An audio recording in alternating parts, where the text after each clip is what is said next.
ইরানের পারমাণবিক স্থাপনায় যুক্তরাষ্ট্রের সম্প্রতি বিমান হামলায় ব্যবহৃত বাংকার বাস্টার বোমার কার্যকারিতা তুলে ধরতে একটি ভিডিও প্রকাশ করেছে যুক্তরাষ্ট্রের প্রতিরক্ষা দপ্তর পেন্টাগন। ভিডিওতে দেখা যায় কিভাবে ৩০,০০০ পাউন্ড ওজনের ওই শক্তিশালী বোমা ভূগর্ভস্থ স্থাপনাগুলোতে আঘাত হেনে তা ধ্বংস করে।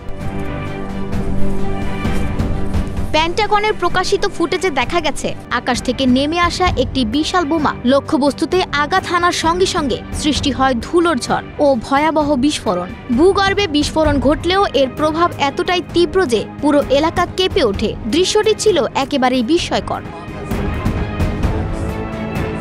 পেন্টাগনের এক ব্রিফিংয়ে জানানো হয়, এই ৩০,০০০ পাউন্ড ওজনের বোমাটির নাম GBU-57 ম্যাসিভ অর্ডিন্যান্স পেনেট্রেটর MOP, যা সাধারণ বোমার চেয়ে অনেক বেশি কার্যকর। এটি ভূমির অনেক গভীরে ঢুকে বিস্ফোরিত হয় বলে ওপরে তেমন ক্ষতচিহ্ন থাকে না, কিন্তু নিচে ঘটে ব্যাপক ধ্বংস। ফোর্দো ইউরেনিয়াম প্ল্যান্টের প্রতিটি ভেন্ডে ৬টি করে এমন বোমা নিক্ষেপ করা হয় এবং সবকটি লক্ষ্যবস্তুতে নিখুঁতভাবে আঘাত করে।